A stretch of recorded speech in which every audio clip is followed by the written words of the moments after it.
이란은 USS 제럴드 R 포드를 향해 극초음속 미사일 4발을 발사했다.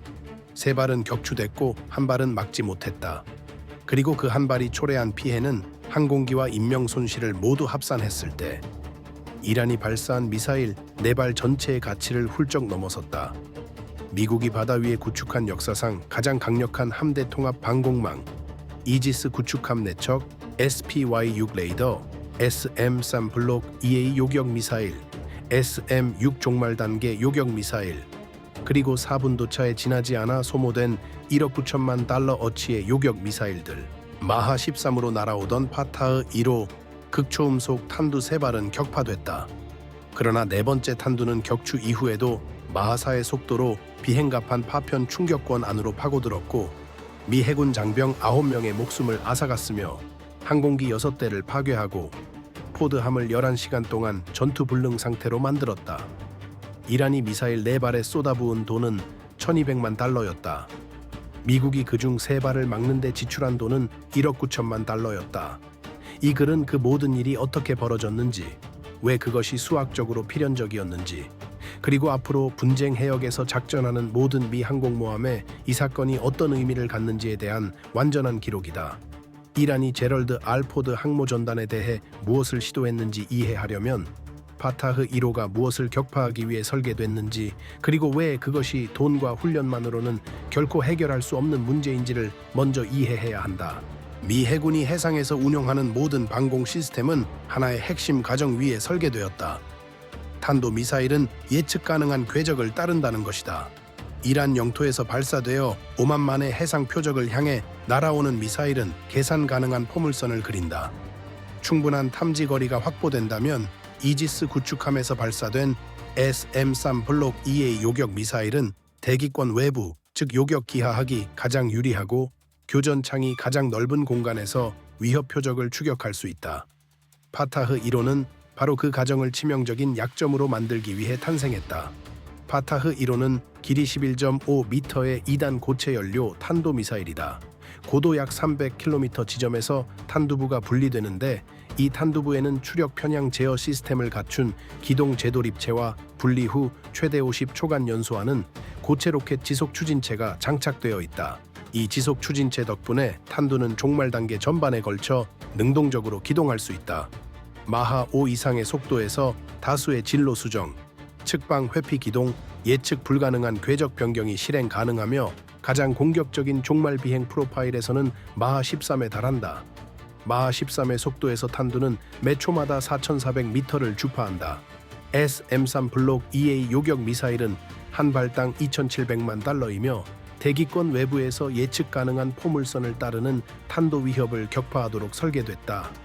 그러나 종말 단계에서 능동적으로 기동하면서 마지막 몇 초 사이에 수백 미터씩 위치를 바꾸는 탄두를 상대로 SM-3의 요격 해법은 파타흐 1호의 기동 제도립체가 단순히 비켜버리는 예측 충돌 지점에 자신을 묶어버린다. 이란의 엔지니어들은 10년에 걸쳐 바로 그 특정한 실패 방식을 겨냥해 파타흐 1호를 설계했다. 제럴드 R 포드 항모전단은 미 해군이 지금껏 구성한 가장 강력한 탄도미사일 방어 전력이었다. 이지스 베이스라인 9.2, 즉 현재 해상 배치된 이지스 시스템 중 가장 발전된 버전을 탑재한 알레이버크급 구축함 4척, SPY-6 레이더는 이전의 SPY-1D 시스템이 결코 달성할 수 없었던 탄도 위협 탐지 거리를 제공했다. MK-41 수직 발사셀 안에는 SM-3 블록 EA 요격 미사일과 함께 종말 단계 교전에 최적화된 SM-6 미사일이 자리 잡고 있었다. 이 중첩 방어 구조는 이란이 발사하려는 바로 그 위협 유형을 격파하기 위해 설계된 것이었다. 이란은 수년에 걸쳐 그 구조를 면밀히 연구했고 어떤 막대한 투자로도 결코 메울 수 없는 틈 하나를 찾아냈다. 그 틈은 기하학이었고 물리학이었으며 지구 자체의 곡률이었다. 파타흐 1호 미사일 내 바리 이란 파르스 주에 배치된 이동식 발사 차량에서 동시에 발사됐다. 미국의 우주 기반 저구에선 감시 위성들은 발사 순간 로켓 모터의 점화 신호를 포착했고 점화 후 28초 이내에 발사 방위각과 추정 탄착 지점을 포드 항모전단의 이지스 전투 시스템에 전송했다. 이지스의 대응은 즉각적이었고 4척의 구축함에 걸쳐 동시에 조율됐다. SPY-6 레이더가 최대 탐지거리에서 4발의 인입 위협 모두를 포착했다. 요격 해법이 산출됐고 각 위협마다 SM-3 블록 EA 요격 미사일 2발씩이 할당됐다.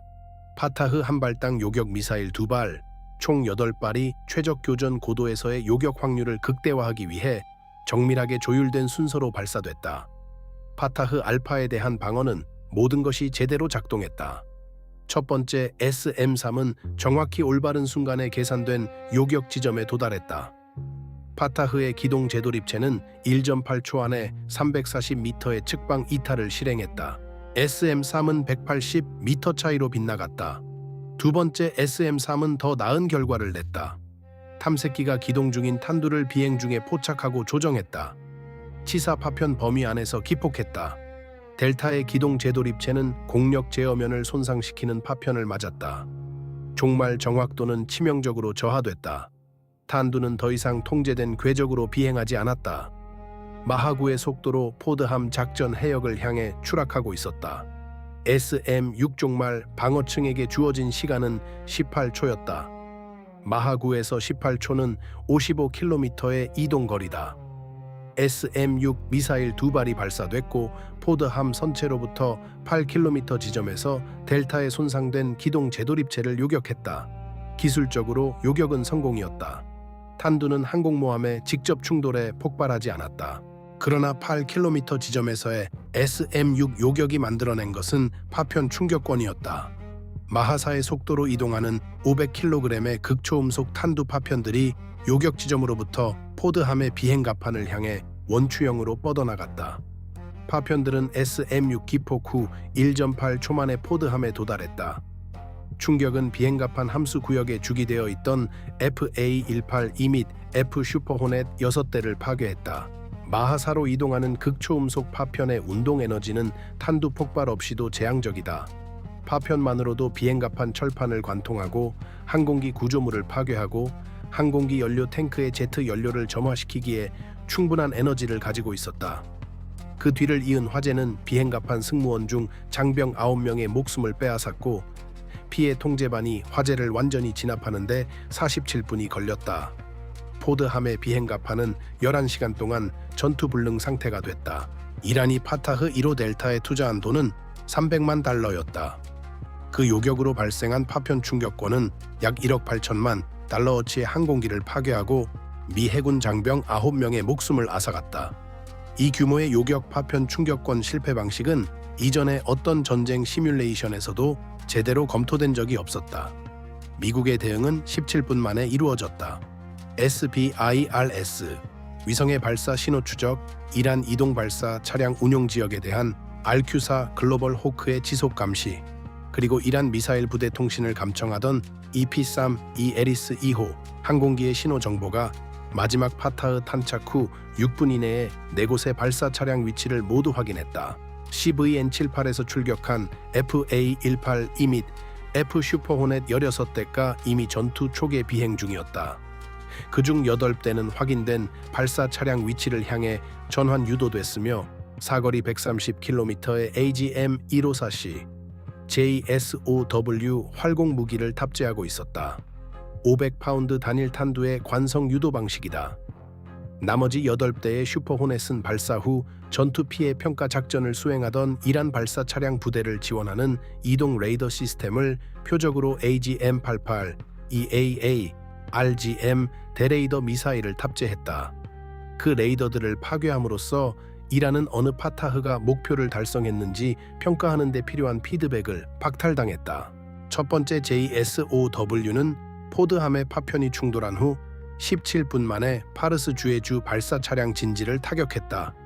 4곳의 발사 차량 진지 모두 4분의 시간창 안에 타격됐다.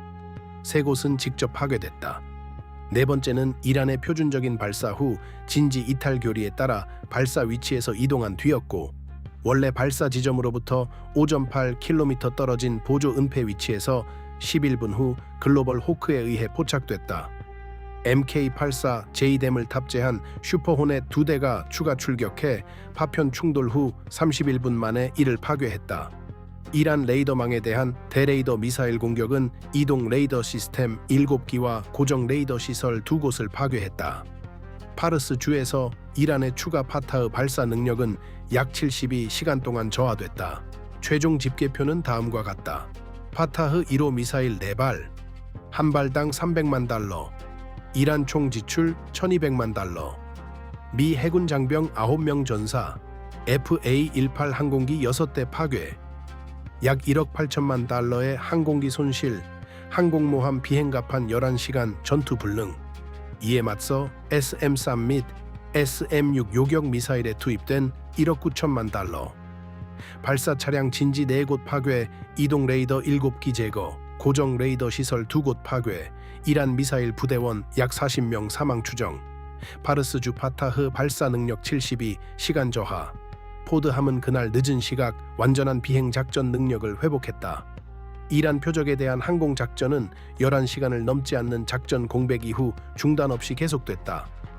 그러나 파타흐 1호 일제 사격이 드러낸 전비 교환 비율의 수확은 앞으로 10년간 미국 항모 방어 교리를 규정하게 될 것이다.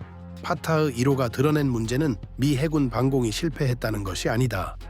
방공망은 대체로 성공했다. 마하 13으로 날아오는 기동탄두 4발 중 3발을 격파한 것은 불과 몇 년 전만 해도 이 위협 유형에 대해 불가능하다고 여겨졌던 성과다. 문제는 그 성공의 대가다. 공격 무기 $1200만 어치에 맞서 요격 미사일 $1억 9천만, 미사일 4발 한 번의 일제 사격으로 항모전단의 탄약고가 30% 소진됐다. 해상에서 재보급할 수 없는 탄약고다. 이란이 파타흐를 4발이 아니라 40발 발사한다면 그 수확은 생존 불가능한 영역으로 진입한다. SM-3 블록 EA의 가격은 $2,700만 달러다. 파타흐 1호의 가격은 $300만 달러다. 이란은 SM-3 요격 미사일 한 발 가격으로 파타흐를 9발 생산할 수 있다. 지속적인 교전에서 먼저 요격 미사일이 바닥나는 쪽이 진다. 단일 교전에서가 아니라 몇 주에 걸쳐 측정되는 분쟁의 경과 속에서 전략적으로 패배한다. 미국은 이미 이 분쟁에 앞선 요격 미사일 부족 사태를 통해 고성능 요격 미사일의 생산 능력이 지속적인 미사일전의 소모 속도를 따라갈 수 없음을 몸소 확인했다. 이것이 이란이 파타흐 프로그램 처음부터 심어 넣은 전략 논리다. 미사일 한 발로 항공모함을 격침시키는 것이 아니다. 미국을 요격 미사일 경제학의 문제 속으로 몰아넣는 것이다. 그 문제는 현재의 생산 속도에서 어떠한 전술적 탁월함으로도 해결할 수 없다. 현대의 해전은 항상 배가 바다 밑으로 가라앉는 것으로 끝나지 않는다. 때로는 탄약고가 텅 빈 상태로, 그리고 그것을 채워넣기에 생산 라인이 너무 느린 상태로 끝난다.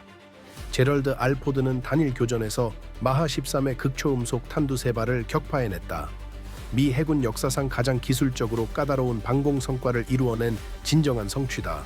그럼에도 그 과정에서 장병 9명을 잃고 항공기 6대를 잃고 $1억 8천만 달러를 잃었다. 네 번째 미사일은 애초에 그것이 마주한 방어 체계에 의해 막히도록 설계된 것이 아니었기 때문이다. 그것을 막는데 그 자신을 만드는 비용의 10배가 드는 방어 체계에 의해 막히도록 설계됐다. 그 수확은 가장 뛰어난 요격 미사일을 가진 쪽에 유리하지 않다. 가장 많은 미사일을 가진 쪽에 유리하다. 그리고 이란은 정확히 그 계산을 염두에 두고 10년 동안 미사일을 만들어 왔다.